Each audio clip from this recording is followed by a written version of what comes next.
Before we start, guys, please make sure you stay until the end. If you make one common mistake, you may end up spending, guys, thousands of dollars in repairs. Stay with us, we'll explain what it is.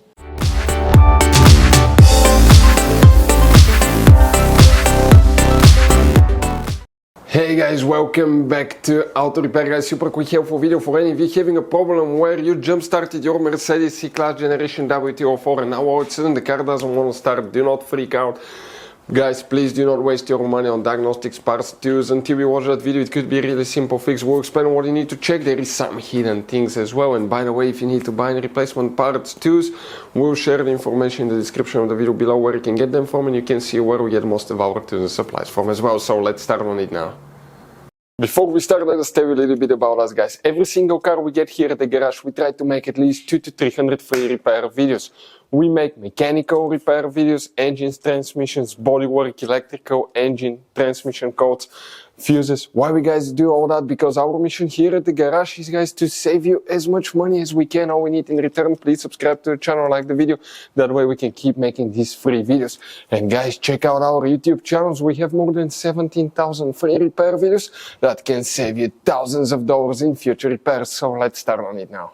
If your Mercedes does not want to start after you jump started it, guys, let's say you use the jump starter or portable jump cables, guys, but what happened? Okay, maybe you reversed polarity, maybe something went wrong, maybe the jump starter was faulty. Those portable jump starters sometimes can give quite a bit of voltage that can actually cause problems. What you need to check is some very important fuses, because it happened to us multiple times and it's very likely just a bad fuse. We're talking about fuses for engine management, engine computer, engine starter, ignition switch. We're going to talk about that now. There will be hidden fuse boxes. We'll work in just one of them today. You're going to see in one of the hidden fuse boxes, but there will be many hidden fuse boxes in that Mercedes that 9 out of 10 owners do not know where they're located. That's why, guys, we made one video to help you. It's on our YouTube channel. It's called Mercedes W204 Fuse Box Location and Diagram. Check it out. It's a video that can save you a lot of money, guys. What we need to do now here specifically, guys, okay, let's explain now. We're going to go ahead and open that cover here on the driver's side. That's the first fuse box we'll be working on. That's super easy to get to and most people know about that one. Once we open it, we have that layout here. Before we continue, let's explain quickly why it's always a good idea to test fuses and relays. Guys, let's explain why it's super important to test fuses and relays. That way you do not spend money on diagnostics, parts, repairs you may actually not even need. So, guys, you have different kinds of fuses and relays. We're talking about the maxi fuses, standard fuses right here. You have, watch how many different kinds of relays as well. Now, these fuses, sometimes you can clearly see if a fuse is burnt or not by looking at the element. But sometimes it's really sneaky. They can burn here on the side. It's hard to see. Some fuses will not be visible as well.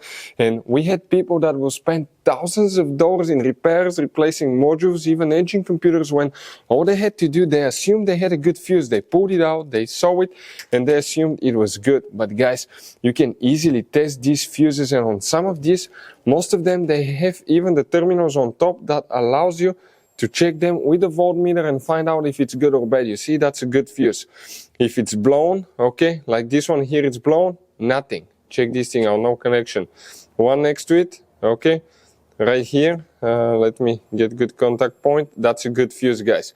You can see you can test them. Now, relays are harder to test, but with the voltmeter, fuses are super easy to test. All we have to do is set it on that setting and practically your home resistance setting, and you can find, guys, okay, if it works or not. For instance, that one was the good fuse. You can see it's going to go down to 0 ohms resistance, or you can go ahead, remove it and test it the same way, guys. It should have 0 ohm resistance. Now, relays, guys, are a little bit more complicated, but it's doable. It will take you a minute or two to find out how to do that. Now, we'll put, guys, links to a video that will explain how to test relays, how to test fuses, which battery terminal you need to reconnect and disconnect first if you're doing repairs, because that can cause modules to burn as well, and that can cost you thousands of dollars in repair. Check out the videos, they will be in the description of the video below. So let's start on it now. Guys, here what we need to check, fuse numbers will be printed either on the left or the right side of the fuses, and the first fuse we need to check is fuse number 4. We're talking about this 20 amp fuse. Then we need to check fuse number 6, that 10 amp fuse. Now we need to keep checking. Fuse number 1 right here, you see that 25 amp fuse will need to be checked as well. Fuse number 7, that 20 amp fuse here, check this one as well, guys. After that, we're going to check fuse number 14, and number 14 will be that fuse right here in the back, right here, perfect. Next, we need to locate fuse number 25, which is that 15 amp fuse right here. We need to check fuse 27, the one on the very back, right here, check that one too, guys. We need to locate fuse number 35, which is that, let me show you that 5 amp fuse right here. And we need to also check fuse number 20 right here, because sometimes, okay, it could be that's for the ABS and traction control module. Sometimes wrong jump start can burn ABS traction control module. It happened to us, especially on a BMW. For some reason, happened a couple times. I don't know if it's just a coincidence or not. We need to, guys, check now fuse number 34 right here. That one too. You need to check quite a few things, but don't give up, because it could be simple fix, such as a bad fuse. Check relay M, very important relay right here. Now we need to come to the trunk. We'll be working another fuse box here as well, and then we'll go to another one. And here we need to check fuse number 42 right there. And you may have a relay D right here where that empty spot is. You may need to check that too. Now we need to come, guys, to a prefuse box. Let me show you, okay, what it looks like now. That prefuse box is hidden. You see your positive jump starter terminal right here. If you take it apart, this will have very important 10 to 15 different fuses inside that most people do not know they even exist. And here what we will need to check, guys, okay, in that prefuse box you will have different fuses, okay, depending whether you have up to 2010, after 2010 without equal start stop, or with equal start stop function. Here, guys, okay, when you jump start, you see that's where the jump starter terminal is. The first thing is to take it apart and test your fuses. They're easy to test with voltmeter, but very likely something went out in that prefuse box. There is no need to replace it. Sometimes you can just replace the fuse. You can buy replacement, take it apart. We'll be making a video on the channel, guys, how to do that.